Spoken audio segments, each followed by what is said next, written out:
कुरुक्षेत्र देख रहे हैं आप, आपके साथ मैं हूं प्राची पाराशर। अंकिता मर्डर केस के बाद उत्तराखंड में वही आक्रोश दिख रहा है जैसा निर्भया कांड के वक्त पूरे देश में दिखा था। पावर और पैसे के जोर पर गरीब की बेटी को घर की इज्जत ना समझने वाले नेता पुत्र को एक बार सड़क पर जनता सबक सिखा चुकी है और अब उसी सड़क से पुलकित और उसके दोनों साथियों को फांसी की मांग भी उठ रही है। संस्कृति की गोद में रहने वाली उत्तराखंड की भोली भाली जनता देवभूमि में हुए इस महापाप से आक्रोशित है। जगह जगह सड़कें जाम कर दी गई हैं और हत्यारों को सड़क पर फांसी देने की भावुक नारेबाजी हो रही है। राज्य की धामी सरकार आरोपियों पर सख्त से सख्त एक्शन का भरोसा दे रही है, लेकिन लोगों का गुस्सा कम नहीं हो रहा। मामले में पुलिस प्रशासन और पटवारी के स्तर से जो लेट लतीफी हुई, उसने पब्लिक के गुस्से को 7वें आसमान तक पहुंचा दिया है। सिस्टम सवालों में है कि गरीब बेटी के बाप को थानों के इतने चक्कर क्यों लगवाए गए? क्या पटवारी को सिर्फ सस्पेंड कर देने से अफसरशाही में बैठे दूसरे लोगों को क्लीन चिट मिल जाती है?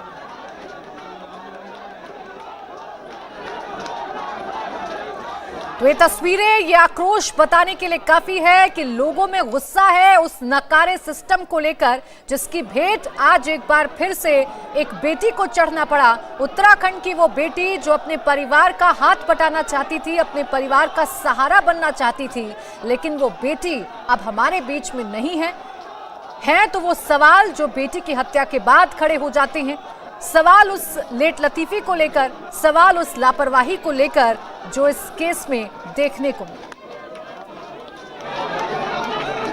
अंकिता मर्डर केस को लेकर लगातार तमाम सवाल खड़े हो रहे हैं, लोगों का गुस्सा भी सामने आ रहा है। इसी पर बात करने के लिए इस वक्त हमारे साथ जुड़ गए हैं उत्तराखंड के डीजीपी अशोक कुमार। बहुत स्वागत है आपका अशोक कुमार जी इंडिया टीवी पर। सबसे पहला सवाल यही है कि बेटी की हत्या हो जाती है, 6 दिन बाद उसका शव बरामद होता है। अभी तक की पुलिसिया कार्रवाई में क्या निकलकर सामने आया, क्या पुलिस के हाथ लगा है अभी तक? देखिए, पुलिस के पास जब ये केस आया है तो 24 घंटे के अंदर हमने केस को वर्कआउट किया है और जो 3 अभियुक्त, प्राइम अभियुक्त को पुलकित आर्य को इंक्लूड करते हुए 3 अभियुक्त हमने अरेस्ट कर लिए हैं और उनके बताए गए बयान के हिसाब से कि कहाँ उन्होंने इसको नहर में डाला था, उस हिसाब से गंगा नहर में सर्च करके नेक्स्ट डे बॉडी भी बरामद कर ली है। बाकी हमारे जो एक SIT गठित कर दी गई है DIG की अध्यक्षता में, जो सभी तरह की उसके जांच की गहराइयों में जाए, हर चीज की गहराई में जाएगी। और जैसा मैंने पहले भी कहा है कि इसके अलावा जो हमने केस वर्कआउट किया है उसके लिए हमारे पास कुछ CCTV फुटेजेस भी हैं, जिसमें ये उनके साथ है, उन तीनों के साथ है लड़की, ये 2, एक मोटरसाइकिल और एक स्कूटी पे साथ वापिस आते हुए दिख रहे हैं। और हमारे पास कुछ चैट भी है जिसमें कहीं ना कहीं कोई फ्रिक्शन पॉइंट भी क्लियर हो रहा था कि वो उनको इसको दबाव बना रहे थे और वो उसके लिए तैयार नहीं थे। तो बाकी जो है अब समय पोस्टमार्टम हो चुका है, उसकी डिटेल्ड रिपोर्ट नहीं आई है, प्रोविजनल रिपोर्ट आई है। बाकी जो है आगे की कार्रवाई विवेचना हम करेंगे। अशोक कुमार जी, अगर आगे की कार्रवाई की बात करूं, इस केस की बात करूं, तो उसमें कई एंगल सामने आ रहे हैं। एक नया एंगल सामने आया कि वो जो रिजॉर्ट था वहां पर गलत काम हुआ करते थे और उसी को लेकर अंकिता पर दबाव था। इस एंगल से पुलिस की कार्रवाई किस तरीके से आगे बढ़ रही है, इसकी जांच पड़ताल आप कैसे कर रहे हैं? देखिए, वहां पे और गलत काम चल रहे थे या नहीं चल रहे थे उसकी जांच होगी। अभी हमने अपील भी की है लोगों से कि वो सामने आकर के हमें बताएं कोई किसी के पास प्रूफ है या किसी की कोई शिकायत है। अभी तो जो इस लड़की ने चैट इसके अपने दोस्त के साथ हुई है, उस चैट के माध्यम से पता चला है कि लड़की पर गलत दबाव बना रहे हैं, किंतु जो बाकी मुद्दा है उसकी भी गहराई से जांच होगी, तभी मामला आगे पता चलेगा। ठीक, अशोक कुमार जी, आप कह रहे हैं कि देखिए आपने कार्रवाई की, 24 घंटे में इस केस को पूरी तरीके से वर्कआउट कर लिया और जो अंकिता है उसकी डेड बॉडी को भी आपने रिकवर कर लिया, लेकिन लोगों में गुस्सा बहुत है, लोग असंतुष्ट क्यों हैं? अभी हम तस्वीरें दिखा रहे थे जिसमें श्रीनगर मेडिकल कॉलेज के बाहर हंगामा हो रहा है, जहां पर बच्ची की डेड बॉडी रखी हुई है, उठाने नहीं दिया जा रहा है। इससे कैसे निपटेंगे आप? देखिए, मैं तो अपील ही करूंगा लोगों से कि कृपया करके समझने की कोशिश करें। एक बहुत ही दुखद घटना हुई है, बहुत ही गंभीर घटना हुई है, अपराध है, बड़ा अपराध है। हम लोगों ने वर्कआउट किया है, अपराधियों को जेल भेजा है, उनका रिमांड भी लेंगे, ऐसे लोगों पे गैंगस्टर एक्ट भी लगाएंगे, इनको कड़ी से कड़ी सजा दिलाएंगे। अब आगे कानून को अपना काम करने दें, कृपया करके कानून को अपने हाथ में न ले और इससे दूसरे लोगों को भी असुविधा होगी। आज वहां पे किसी ने रास्ता भी जाम करने की कोशिश की, बद्रीनाथ जी जो हाईवे है वो भी गलत है, उससे बहुत सारे लोगों को असुविधा होती है। तो मैं अपील कर रहा हूँ सभी लोगों से कि कृपया करके इसका जो इनका अंकिता का दाह संस्कार होने दें और हमारी विवेचना में सहयोग करें। अगर किसी के पास कुछ भी साक्ष्य है किसी भी तरह का, वो हमें उपलब्ध कराएं, तो हम जिससे कि हमारा केस और मजबूत हो सके। मैं यही सबसे अपील करना चाहूंगा। ठीक है, आप अपील तो कर रहे हैं, लेकिन वहां पर जो लोग हैं, जो हमारे पास रिपोर्ट्स आ रही हैं, जो हम उन लोगों से बातचीत कर रहे हैं सर, वो विश्वास नहीं कर पा रहे उत्तराखंड पुलिस पर। अपनी बेटियों को लेकर, अपनी बच्चियों को लेकर अब उनके मन में बहुत सारे गंभीर सवाल हैं और जाहिर सी बात है खड़े भी होंगे इस केस के बाद। नहीं देखिए, मैं तो हम लोग बहुत संवेदनशील हैं, शुरू से हमारी 112 बहुत एक्टिव है। हम लोग हमेशा से जब भी कोई शिकायत हमारे पास आती है हम उसको तत्परता से डील करते हैं, कार्रवाई करते हैं।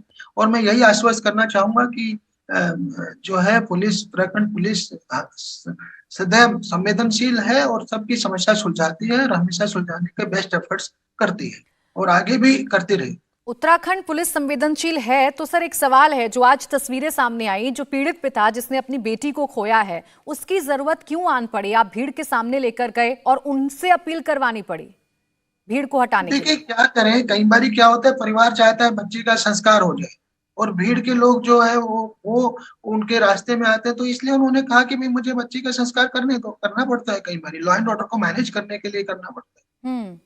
नहीं अशोक जी, जिस तरीके की उनकी स्थिति थी, वो उनकी बातें हम सुन रहे थे, वो जब बात कर रहे थे पब्लिक से, उन्हें संबोधित कर रहे थे, आपको नहीं लगता कि ऐसी मनह स्थिति में पुलिस को ही वहां पर प्रॉब्लम सॉल्व कर लेनी चाहिए थी? पीड़ित पिता की जरूरत नहीं पड़ती तो ज्यादा बेहतर होता सर। पुलिस और प्रशासन तो लगा हुआ है मैडम और सुबह से प्रयासरत है और वो कोशिश कर रहे हैं। हम अपील ही कर सकते हैं क्योंकि हम नहीं चाहते कि बल प्रयोग हो। हम लोग सभी से अपील कर रहे हैं, कृपया शांति बनाए रखने में हमें सहयोग करें, कानून व्यवस्था बनाए रखने में सहयोग करें, कानून को अपने हाथ में लें, कानून को अपना काम करने दें, तभी जाके आगे बात बढ़ेगी। यही मैं अपील कर सकता हूँ। अच्छा, पोस्टमार्टम रिपोर्ट को लेकर जो मांग की जा रही है, जो आक्रोशित भीड़ भी हम देख रहे हैं जो मांग कर रही है, और पीड़ित पिता ने भी जिक्र किया था इस बात का, वो क्या पोस्टमार्टम रिपोर्ट को लेकर क्या चाहते हैं लोग? कौन सी रिपोर्ट उनको चाहिए और क्या निकलकर अभी तक आया है पोस्टमार्टम रिपोर्ट में अशोक जी? देखिए, पोस्टमार्टम जो है देश के प्रतिष्ठित हॉस्पिटल एम्स में हुआ है, ऋषिकेश में जो एम्स खुला है, और वो लोग प्रॉपरली डिटेल्ड रिपोर्ट बना रहे हैं। वो आ जाएगी, मुझे लगता है कल तक जरूर आ जाएगी।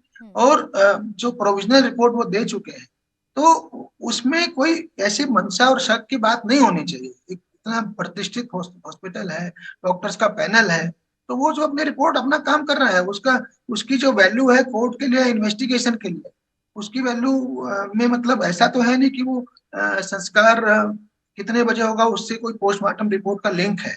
तो मैं ये रिक्वेस्ट कर रहा हूँ लोगों से कि कृपया करके उस पर विश्वास करें, इन पे विश्वास करें, डॉक्टर्स पे विश्वास करें। वो तो पोस्टमार्टम रिपोर्ट तो आने ही है। अशोक जी, आप लेकर गए पीड़ित पिता को भीड़ के सामने और अपील वहां पर करवाई गई पुलिस के द्वारा, और बताया उन्होंने कि वो पुलिस की कार्रवाई से संतुष्ट हैं, लेकिन सर कुछ वर्क नहीं हो रहा है, कुछ उसका असर जमीन पर नजर नहीं आया। लोग उतने ही आक्रोशित थे, उल्टा वो भड़क गए आपकी पुलिस पर कि आपने दबाव बनाया और दबाव बनाकर उनके मुंह में शब्दों को डालकर आपने बुलवाया है। देखिए, ऐसा कुछ नहीं है, सभी कुछ खुला है, सभी लोग बैठे हैं वहां पे, परिवार के सभी लोग हैं, रिश्तेदार हैं। कुछ लोग होते हैं जिनको खाली ऐसे मौके का फायदा उठाते हैं, कुछ अराजक तत्व भी होते हैं, आप भी जानते हैं, जो हमेशा मौके का फायदा उठा करके कानून व्यवस्था की स्थिति बिगाड़ना चाहते हैं। तो वो बात सही नहीं, वो गलत है। अच्छा, आपकी तो लगातार पिता से बात हो रही है, अभी उनकी क्या स्थिति है? क्या वो राजी हो गए हैं अंतिम संस्कार करने के लिए? वो काफी ज्यादा तैयार हैं, किंतु बाकी लोग जो है वो ऐसा नहीं होने दे रहे, जैसा मुझे बताया गया। मैं तो मौके पे तो नहीं हूँ, हमारे डीआईजी हैं, हमारे एसएसपी हैं, बाकी फोर्स है। तो बाकी हमारा प्रशासन, जिलाधिकारी और एसएसपी सब लगातार उनसे बात कर रहे हैं और उनकी जो भी आशंकाएं हैं, जो भी उनकी, वो सबको उन्होंने समाधान निकाला है। तो मैं यही अपील करना चाहूंगा, मैडम मुझे जाना भी एक मीटिंग में, कि लोगों से कि कृपया करके हमें सहयोग करें और जो है बच्ची का संस्कार जरूर होने दें, और उसके बाद जो होगा सब कुछ हमारा पारदर्शी ढंग से हो रहा है और विवेचना हमारी बहुत स्ट्रॉन्ग है, अपराधी बच नहीं पाएंगे, ये मैं श्योर करना चाहूँगा। ठीक, लेकिन अशोक जी एक और सवाल जो आशंका को लेकर है, जो वहां के लोग भी कह रहे हैं, परिवार में भी इस बात को लेकर सवाल था, उस रिजॉर्ट को लेकर बुलडोजर चला तो लोगों के मन में सवाल आ गए ना कि ऐसा ना हो कि वहां पर जो सबूत थे वही मिट गए हों। और बच्ची को मैं इंसाफ ना आपको मिल पाए? बताना चाहूंगा मैडम, हमारे एसपी, एडिशनल एसपी जो एसआईटी का हिस्सा है, हमारी डीआईजी, उन्होंने एक एक चीज को देख लिया है, सभी साक्ष्यों का अध्ययन कर लिया है। उनका कहना है कोई साक्ष्य हमारे पास से खत्म नहीं हुआ है, हमारे पास मजबूत साक्ष्य है और केस हमारा बहुत मजबूत बने। अभी जो भीड़ है, जो सबसे ज्यादा मैं देख पा रही हूँ उत्तराखंड में समस्या बन रही है, आपके लिए भी उनका गुस्सा समस्या बन रही है, इसे कंट्रोल करने के लिए आगे आपके पास क्या रोड मैप है, कैसे उनको हटाएंगे? देखिए श्रीनगर मेडिकल कॉलेज एम्स के बाहर देखिए किस तरीके से हो हल्ला हो रहा है और डेड बॉडी को उठाने नहीं दे रहे हैं लोग। जी, मैं तो अपील ही करूंगा उनसे इस स्टेज में कि कृपया करके ऐसा ना करें। ये गलत है, कानून को अपना काम करने दें। और एक एक एक दुखद घटना हुई है तो उसका संस्कार होना भी बहुत जरूरी है, उस सबको होने दें। और बाकी अगर किसी की कोई इश्यूज है, प्रॉब्लम है, समस्या है, वो हम तक पहुंचाए, हम उसका समाधान जरूर करेंगे। अच्छा, आरोपियों से आप पूछताछ आपने की और आपने बताया कि उन्हीं की निशानदेही पर आपने डेड बॉडी को रिकवर किया था, और कोई ऐसी अहम बात जो इस केस से जुड़ी हो जिससे लोग भी संतुष्ट हो पाए कि आरोपियों ने ये बातें बताई और पुलिस इस पर काम कर रही है, उन्हें चीजें बरामद भी हुई हैं? आरोपियों की एक तो हमारे पास सीसीटीवी फुटेज है, बहुत क्लियर है, ये तीनों लड़के और अंकिता वो एक साथ दिख रहे हैं घटना से जस्ट पहले। एक हमारे पास सीसीटीवी फुटेज है।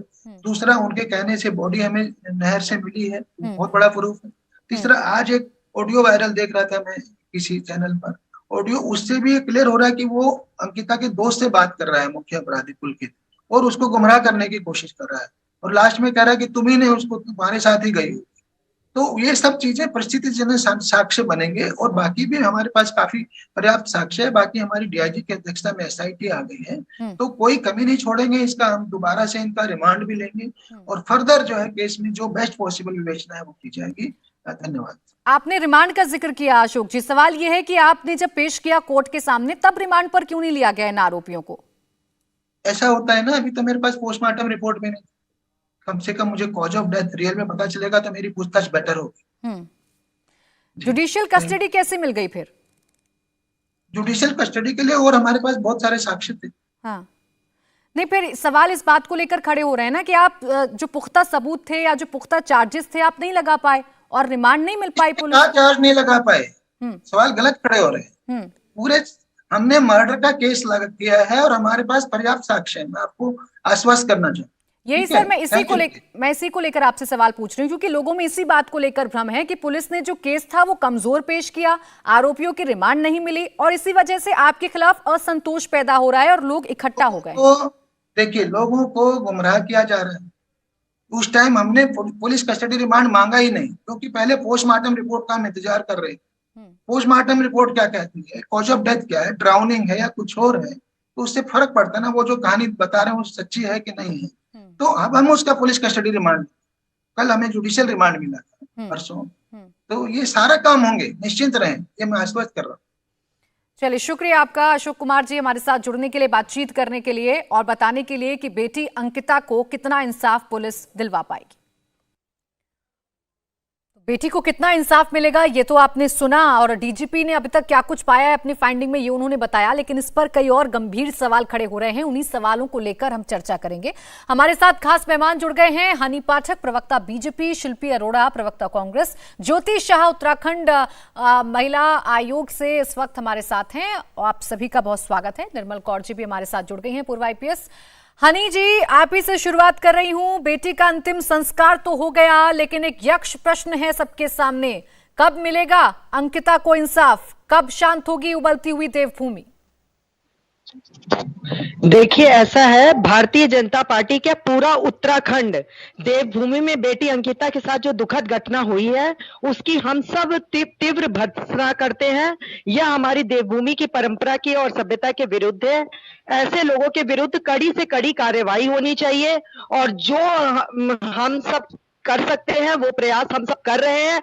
आगे से आगे अपनी कार्रवाई कठोर से कठोर कर रहे हैं, और आने वाले समय के लिए मैं आपको विश्वास दिलाती हूं इंडिया टीवी के माध्यम से कि एक ऐसा उदाहरण पेश होगा हमारे द्वारा और उत्तराखंड के सीएम के द्वारा, कि एक ऐसा उदाहरण रहेगा कि कोई भी व्यक्ति अगर किसी महिला, किसी बेटी के साथ अगर ऐसा कुकृत्य करता है तो उसको ऐसा ही न्याय मिल, ऐसा ही उसके साथ कुकृत्य करने वाले के साथ बहुत बड़ा फांसी की सजा दी जाएगी।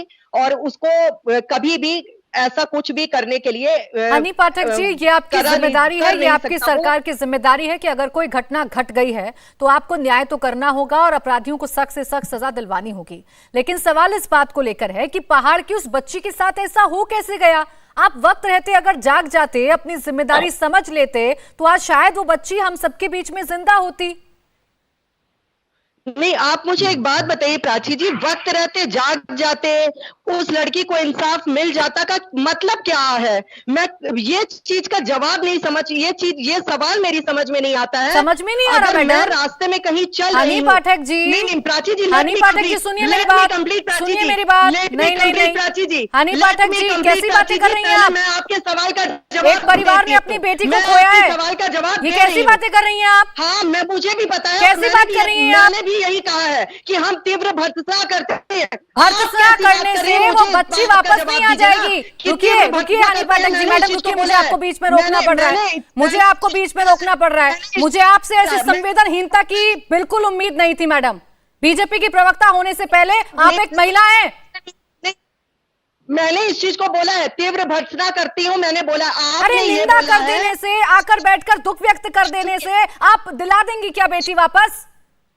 कोई भी नहीं दिला सकता बेटियों को वापस, कोई भी नहीं दिला सकता। जिसकी बेटी जाती है ना, उससे पूछा जाए कि कितना बड़ा उसके ऊपर दुख का पहाड़ टूटा है। अगर आप समझती तो ये ना कहती कि बेटी के साथ ये कैसे हो गया, मैं इस बात का जवाब कैसे दूं?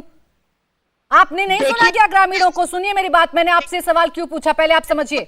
जो गांव वाले हैं वो बार बार ये कह रहे हैं कि हमने कई बार शिकायत की, हमने कई बार बताया कि ये जो रिजॉर्ट है यहाँ पर कुछ ऐसी गतिविधि हो रही है जो खतरनाक है।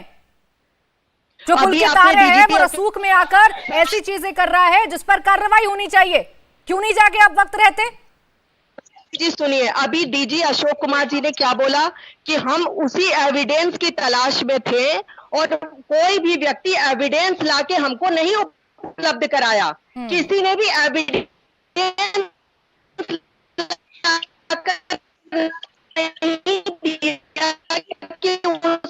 चलिए हनी पाठक जी, आपकी आवाज बीच में सर मैम ब्रेक हो गई है, लेकिन ये बड़ी ही संवेदनहीनता है। मुझे बहुत मैम दुख हो रहा है आपसे बात करके। आपकी तरफ से ऐसा बयान आएगा, मैंने इस बात की उम्मीद बिल्कुल नहीं की थी, बिल्कुल नहीं की थी मैम मैंने। शिल्पी अरोड़ा जी, वक्त रहते क्यों नहीं जागती हैं सरकारें? ये सबसे बड़ा सवाल है। और हनी पाठक जी तो कह रही हैं हमने तो बहुत अच्छा काम किया है, बेटी को इंसाफ हम दिला रहे हैं। कहाँ इंसाफ दिला रहे हैं? यहाँ तो जजमेंट भी दी जा रही है कि फांसी की सजा होगी, पुलिस रिमांड तक लिया नहीं गया। आपने बहुत अच्छा पॉइंट आउट किया अशोक कुमार जी से। मैं पहला ऐसा केस देख रही हूँ जहाँ की पुलिस ने पुलिस रिमांड मांगा ही नहीं है। जिन नेताओं की फोटोग्राफ्स मुख्यमंत्री के साथ होंगी, डीजीपी के साथ होंगी, वहां कोई एसपी, एसएसपी या जो भी इन्वेस्टिगेटिंग ऑफिसर होगा वो कितना प्रभाव अपना डाल पाएगा? कहीं ना कहीं वो इन्फ्लुएंस होगा। और यहाँ पहली घटना नहीं है। आप देखिए ये कहाँ से शुरू हुआ है। एक तरफ प्रधानमंत्री 15 अगस्त को बेटी बचाओ बेटी पढ़ाओ की बात कर रहे हैं, महिला सुरक्षा की बात कर रहे हैं। दूसरी तरफ बिल्किस बानो केस में वहां जो सजा याफ्ता लोग हैं, जो रेप के, जिन्होंने एक प्रेग्नेंट 7 महीने की प्रेग्नेंट महिला के साथ उन्होंने रेप किया, उसको आपने रिलीज कर दिया, उनको हार पहनाए जा रहे हैं, उनको लड्डू करे जा रहे हैं। और यहाँ मैं एक बात और बताना चाहूंगी कि महेश नेगी, जिनके ऊपर एक महिला ने आरोप लगाया कि मेरी बेटी भी उनसे है, डीएनए के लिए धक्के खा रही है। उत्तराखंड का ही केस है, विधायक है वो आज भी, और कहीं ना कहीं पुष्कर धामी सरकार उसको बचाने का काम कर रही है। वो महिला हाईकोर्ट का ऑर्डर लेके घूम रही है कि प्लीज मेरा इनका डीएनए करा दीजिए, महेश नेगी जो कि विधायक हैं। उत्तराखंड में ही घटना है कि भाजपा के जो कार्यालय सचिव थे, उनकी खुद की जो सेक्रेटरी थी, टाइपिस्ट थी, उसने उनके ऊपर इल्जाम लगाए थे। तो कहीं ना कहीं मैं ये नहीं कह रही कि हर भाजपाई रेपिस्ट है, लेकिन हर रेपिस्ट के पीछे कहीं ना कहीं भाजपा का संरक्षण है, भाजपा की सपोर्ट है। राजनीतिकरण करना बंद कर देंगे ना जिस दिन हम, शिल्पी जी, और सब अपनी अपनी जिम्मेदारी अपनी अपनी जगह पर समझ लेंगे। तो मुझे हनी पाठक जी रुकिए मैम, रुकिए मैं आ रही हूँ आपके पास। एक सेकंड लूंगी अंकिता, प्राची जी सॉरी फॉर इंटरप्ट, बस मुझे 1 मिनट चाहिए। शिल्पी जी, आप कल भी मुझसे यही सवाल जी हिंदुस्तान पे पूछी थी महेश नेगी जी का। जरा प्राची जी आप इनको ये बताइएगा कि उनका, महेश नेगी जी का, कल भी मैंने आपको यही जवाब दिया था शिल्पी जी कि उनका मैटर कोर्ट में चल रहा है, आप कोर्ट में जाकर बात करिए। और दूसरी बात ऑर्डर हो चुका है, उस महिला के पक्ष में ऑर्डर हो चुका है, आप गलत सूचना दे रही हैं। ऑर्डर हनी पाठक जी और शिल्पी अरोड़ा जी, मुझे लगता है चर्चा बेटियों को इंसाफ दिलाने के लिए कर रहे हैं, एक दूसरे पर आरोप प्रत्यारोप करके मैडम कोई किसी को इंसाफ नहीं दिला पाएगा। अगर ऐसा हो पाता तो इस देश में ऐसी घटनाएं ना होती। मैं शिल्पी अरोड़ा, हनी पाठक बैठकर यहाँ पर चर्चा नहीं कर रहे होते। आप एक एक करके बात करिए मैडम, बड़ा संवेदनशील मुद्दा है, ऐसे में चर्चा नहीं कर पाऊंगी। बहुत सारे सवाल हैं जो उत्तराखंड की जनता पूछ रही है, उन सवालों के जवाब आपको देने हैं, ना कि यहाँ बैठकर आरोप प्रत्यारोप करने हैं। ज्योतिषा जी, बेटी को इंसाफ कब मिलेगा, कैसे मिलेगा, कैसे सुनिश्चित कराएंगी महिलाओं को आप कि वो सुरक्षित है उत्तराखंड? देखिए, आपको आवाज आ रही मेरी? जी प्राची, हाँ देख मैडम, ये जो आज प्राची जी जो ये आज हम लोग इतने जोर शोरों से यहाँ पर बहस कर रहे हैं, हमारे समाज के लिए कलंक है। मेरा ये कहना है कि हम लोग जो ये एक दूसरे पर आरोप प्रत्यारोप कर रहे हैं कि इस पार्टी के लोग ये ऐसे हैं, उस पार्टी के लोग ऐसे हैं, इन सबको छोड़कर अगर हम लोग समाज के लिए जमीन पर इसके लिए काम करें तो वो ज्यादा बेहतर होगा। और जहां तक महिला आयोग की बात है, महिला आयोग पहले दिन से 21 सितंबर से हमारी महिला आयोग की अध्यक्ष उनके संपर्क में है। जब वो पहले दिन उनके पास आए, उनकी कोई एप्लीकेशन, उनकी पुलिस ने FIR नहीं लॉन्च की, तो हमारी अध्यक्ष जो कुसुम पंडवाल जी हैं, उन्होंने ही फोन करके FIR लॉन्च करवाई और वो लगातार उनके संपर्क में है। आयोग पूरी तरीके से अंकिता के परिवार के साथ है और हर पहाड़ की बेटी के साथ है, क्योंकि जो ये कलंक हम लोगों के ऊपर लगा है, ये उत्तराखंड के लिए बहुत शर्मनाक बात है। उत्तराखंड की हमारी महिलाओं ने अपना बलिदान दे करके उत्तराखंड को इसलिए नहीं बनाया था कि आज हम लोगों की बेटियां या हमारा समाज, हमारा उत्तराखंड इस तरह से इस दर्दनाक हादसों से गुजरेगा। बिल्कुल ज्योति जी, बहुत ही अहम सवाल है उत्तराखंड में अब महिलाओं की सुरक्षा को लेकर, और इसका जवाब जाहिर सी बात है हनी पाठक जी मुझे देंगे। लेकिन उससे पहले निर्मल कौर जी, ये जो पूरा मसला सामने आ रहा है, एक असंतोष पैदा होना, बावजूद इसके कि पुलिस ने आरोपियों को पकड़ लिया है, लेकिन फिर भी जनता को विश्वास नहीं हो रहा है, विरोध हो रहा है, गुस्सा सड़कों पर देखने को मिल रहा है। ये मिसमैनेजमेंट कैसे हो जाता है? कैसे पुलिस विश्वास नहीं दिला पा रही जनता को कि इंसाफ तो होगा बेटी के साथ? आक्रोश तो होगा ही जनता में, इतनी बड़ी घटना हुई है रोंगटे खड़े करने वाली, और सही है, जनता को आक्रोशित होना भी चाहिए। और सड़कों पे जो आक्रोश दिखाई दे रहा है बिल्कुल जायज है, बिल्कुल सही है, और लोगों को अपनी भावनाएं प्रकट करनी चाहिए। लोगों को विजिलेंट भी रहना है, कहते हैं ना कि eternal vigilance is the price of liberty. अगर आपको स्वतंत्र रहना है तो हमेशा सतर्क भी रहना है। लोग सतर्क है, जागरूक है, आक्रोशित है, ये बहुत अच्छी बात है। और पुलिस के सामने अब बहुत बड़ी चुनौती है सब साक्ष्यों को इकट्ठा करना। आज हम नारे सुन रहे थे कि अंकिता हम शर्मिंदा हैं, तेरे कातिल जिंदा है। फांसी लगाना इतना आसान नहीं होता। फांसी के लिए आपको कोर्ट के पूरे process, due process of law करना पड़ेगा। उसके लिए आपको एक बहुत ही वाटर टाइट केस चाहिए। फांसी नहीं, जो अधिकतम अपराध होगा, अधिकतम सजा इसमें होगी, चाहे वो फांसी हो या जो भी हो, उसके लिए भी 6 महीने की सजा भी अगर किसी को दिलानी है तो आपको बहुत बियॉन्ड डाउट केस को प्रूव करना पड़ता है। तो हम समझते हैं कि जितने भी प्रमाण या साक्ष्य वहां पुलिस इकट्ठे कर रही है, देर से ही सही लाश मिली, और कहना है कि प्रमाण उन्होंने इकट्ठे किए, बहुत तरह के प्रमाण है, फिजिकल है, कई एडमिसिबल है, कई नहीं एडमिसिबल है, कई सर्कमस्टेंशियल है, कई मतलब वहां पे फॉरेंसिक रहे होंगे। सब तरह के प्रमाण पुलिस को इकट्ठे करके एक वाटर टाइट केस बनाना है, ताकि केस एकदम कोर्ट में जो जाए तो फुल प्रूफ केस हो और तुरंत इनको सजा हो, और सजा भी ऐसी हो कि आगे से कभी कोई हिमाकत न कर पाए, ताकि उत्तराखंड में ऐसी घटनाएं सामने ना आए, भूमि में आ ना पाए। ठीक है हनी पाठक जी, आपने शुरुआत जो की थी मेरे सवाल के जवाब की, आपने बताया था आपकी सरकार ने क्या काम कर रही है, सरकार क्या काम आगे होगा, और पुलिस कितना बेहतर काम कर रही है। जब इतना सब कुछ अच्छा हो रहा है, इंसाफ की तरफ आगे बढ़ रहा है ये केस, तो जनता क्यों है सड़क पर? आक्रोश क्यों? किस बात का आक्रोश? देखिए ऐसा है प्राची जी, मैं आपको एक बात बताना चाहूंगी, जनता का क्रोध और आक्रोश बिल्कुल जायज है। देखिए मैं निर्मल कौर जी की बात से पूरी तरह से सहमत हूं। जनता अगर आक्रोशित नहीं होगी तो कौन आक्रोशित होगा? एक अंकिता नहीं, कई अंकिता इसकी बलि चढ़ी है रेप की, और क्यों चढ़ रही है, चढ़ती जा रही है। इनके कातिलों को, इन दरिंदों को समाज में रहने का बिल्कुल अधिकार नहीं है। और सही कह रही है निर्मल जी कि इनको सजा दिलाने के लिए अच्छे से अच्छा, पुख्ते से पुख्ता एविडेंस को कलेक्ट करना बहुत जरूरी है। पुलिस को इस पे बहुत ज्यादा वर्क करना पड़ेगा।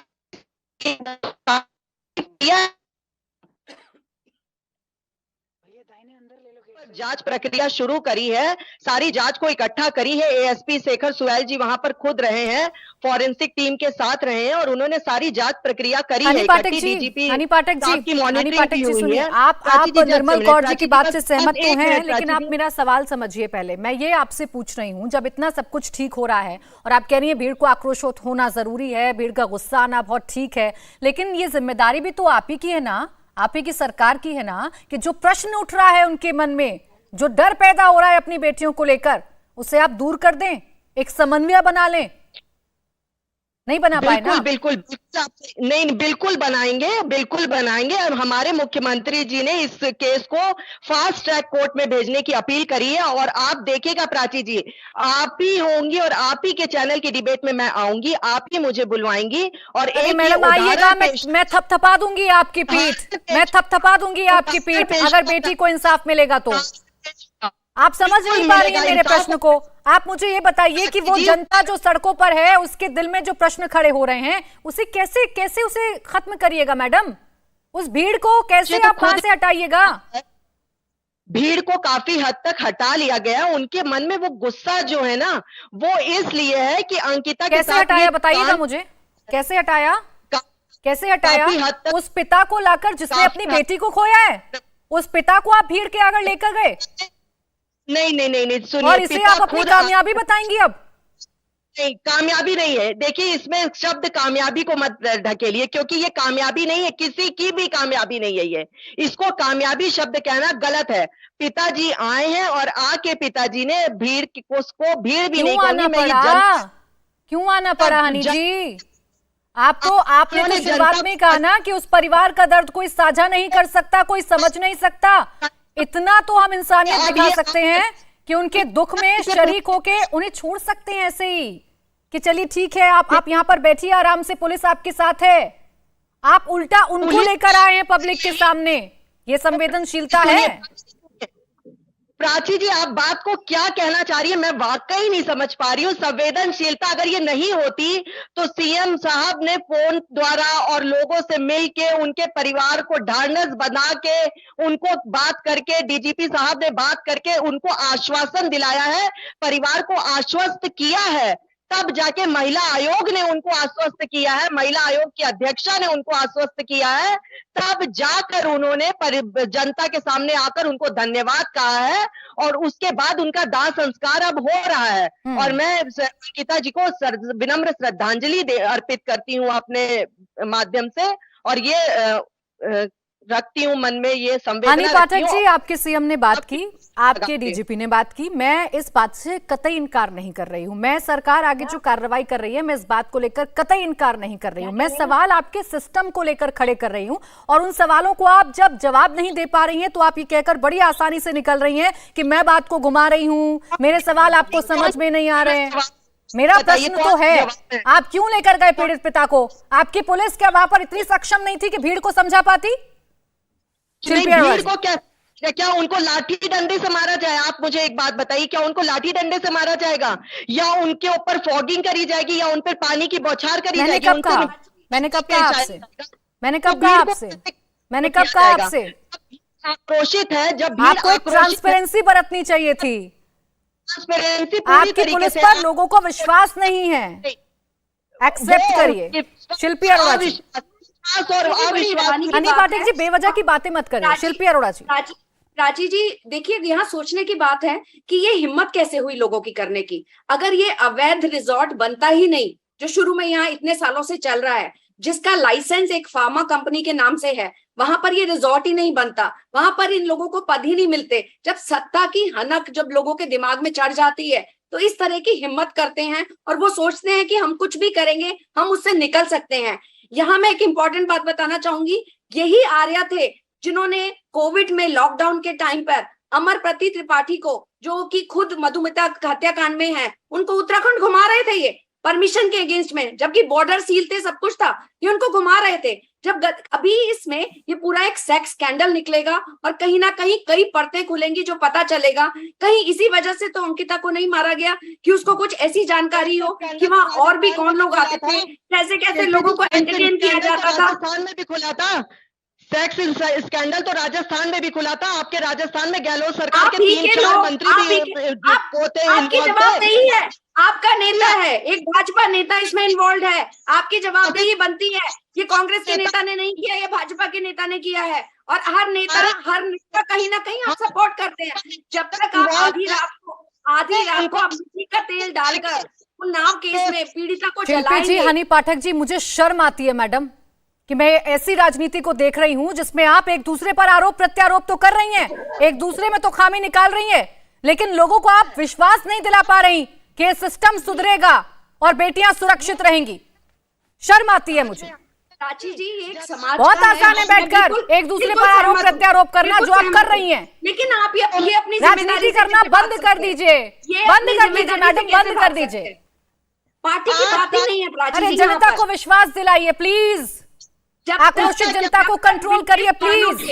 बिल्किस बानो के अपराधियों को छोड़ा जाएगा राज्य सरकारों के द्वारा, उनको हार पहनाए जाएंगे, लड्डू बांटे जाएंगे, उनको तोला जाएगा, तब तक लोगों की हिम्मतें बढ़ती रहेंगी। एक कठोर सजा देने की जरूरत है। और प्राची जी, मैं आपके चैनल के माध्यम, चलिए ठीक है शिल्पी अरोड़ा जी, मुझे एक बात बताइए, एक बात बताइए, अभी सुनिए, अभी इंडिया टीवी पर बैठकर आप इस बात की गारंटी ले सकती हैं कि जितने भी कांग्रेस शासित राज्य हैं वहां पर तमाम बेटियां सुरक्षित हैं, वहां पर एक भी महिलाओं के प्रति अपराध सामने नहीं आता? दे सकती है मुझे गारंटी अभी इसी वक्त इंडिया टीवी पर बैठकर? प्राची, इस बात की गारंटी कोई भी नहीं दे सकता, आप भी अपने चैनल की गारंटी नहीं दे सकती कि वहां पे भी कोई महिला एक्सप्लॉयटेशन नहीं होगा, लेकिन मैं ये गारंटी दे सकती हूँ कि कोई भी सरकार। अरे तो मैडम फिर एक दूसरे पर आरोप प्रत्यारोप भी तो नहीं करेंगे ना? अरे अपनी अपनी जिम्मेदारी को समझेंगे ना? हम संरक्षण नहीं देंगे, हम अपराधियों को हार नहीं पहनाएंगे, हम उनके ऊपर कार्रवाई करेंगे, हम उनका पुलिस रिमांड लेंगे, हम उनके यहाँ बुलडोजर नहीं चलाएंगे। लेकिन इस मुद्दे पर राजनीति जमकर करेंगे जहां महिलाओं की बात है। ज्योतिषा जी,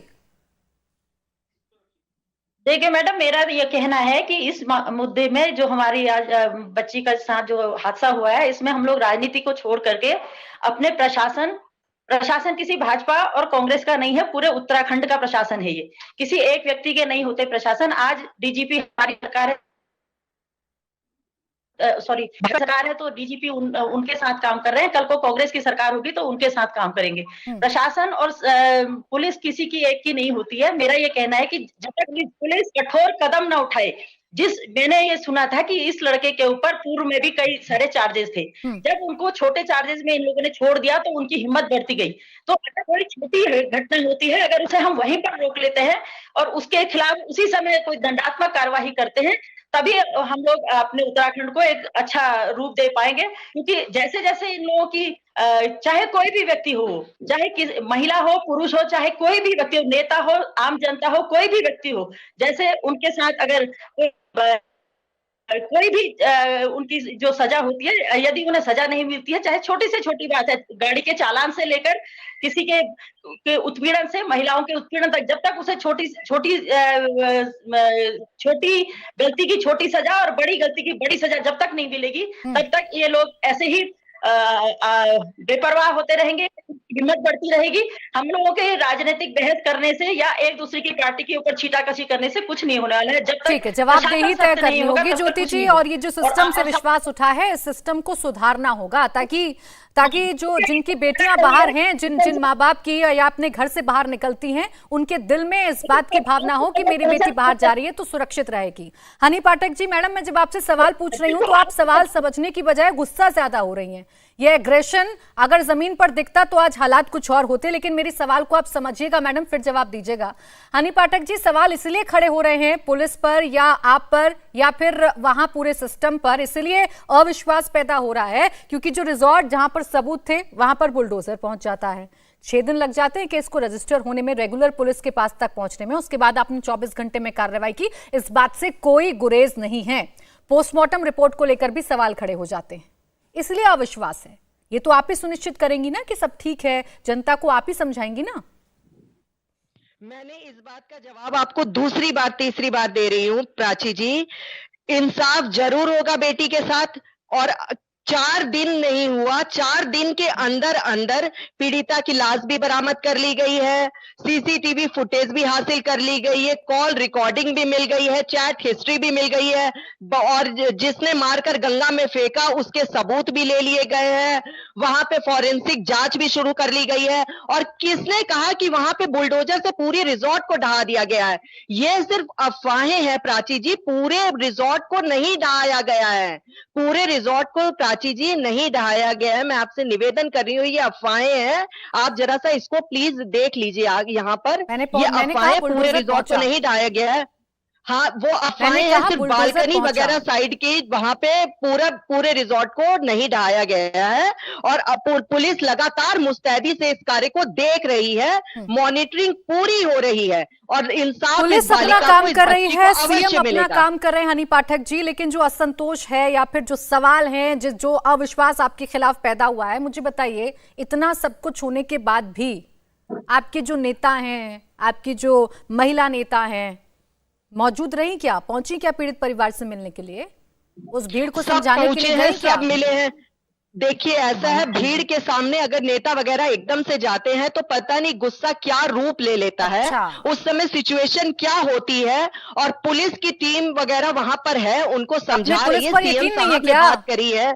हनी पाठक जी, तो फिर ये पता चलता है कि आपको अपनी पुलिस पर यकीन नहीं है। खुद आप बात को, उस चीज को खुद ही किसी और हनी पाठक जी, मैं क्यों करूंगी? आप बार बार मुझ पर सवाल खड़े कर रही है। सवालों के घेरे में आप हैं, आपको मेरे सवाल का जवाब देना है। सवाल मैंने आपके नहीं दिया, आप बताइए कौन से सवाल का जवाब मैंने आपका नहीं दिया? आज जो महिलाएं प्रदर्शन कर रही थी, वो महिलाएं बार बार ये मांग कर रही थी कि कहां है आपके विधायक, कहां है आपके नेता, क्यों नहीं बात करते, क्यों नहीं प्रदर्शन में उनके साथ हैं, क्यों नहीं उनको समझाते? सीएम साहब खुद हैं उनके साथ में, और सारी प्रक्रिया पुलिस द्वारा, माननीय सीएम द्वारा हो रही है, तो और किसी की आवश्यकता क्या है प्राची जी? आप मुझे हनी पाठक जी, मुझे नहीं समझ में आ रहा कि मैं आपको किस भाषा में और किस तरीके से अपने सवालों को प्रस्तुत करूं, आपको मैं समझा पाऊं। हनी पाठक जी, आप तो समझ ही नहीं रही है सिचुएशन क्या है। आप तो सिर्फ इस बात को लेकर बैठ गई हैं कि हमने कार्रवाई की, हमने 24 घंटे में आरोपियों को पकड़ा, हमने सबूत इकट्ठे किए। घटना हो कैसे गई, लापरवाही हो कैसे गई, लोगों में असंतोष क्यों है, पुलिस रिमांड में क्यों नहीं ले पाई आरोपियों को? इन सवालों के जवाब नहीं है आपके पास। मेरे पास पूरे जवाब है, विद क्लिपिंग है, विद सबूत है। मैंने आपको बता दिया कि सीसीटीवी फुटेज वगैरह ली गई है, फॉरेंसिक जांच की गई है, सारे सबूत मैंने आपको बताए हैं। और बुलडोजर पूरे उसमें रिजॉर्ट में नहीं ढाया गया, सिर्फ इंगित किया गया है। और भी 5 रिजॉर्ट को सील किया गया है। जब सीएम साहब खुद मॉनिटरिंग कर रहे हैं, सब कुछ सीएम साहब करेंगे। आपके तमाम विधायक, आपके स्थानीय नेता जनता के बीच में नहीं जाएंगे बताने के लिए उनको कि देखिए असंतोष पैदा हो रहा है, हम आपके साथ हैं। ठीक है मैडम, मेरे पास वक्त खत्म हो गया है, मेरे पास वक्त बस यहीं तक था। बहुत शुक्रिया आप सभी का हमारे साथ जुड़ने के लिए, इस चर्चा में शामिल होने के लिए। इंडिया टीवी हर वक्त हर जगह डाउनलोड करने के लिए सर्च करें India TV news Google play store या ऐप स्टोर पर।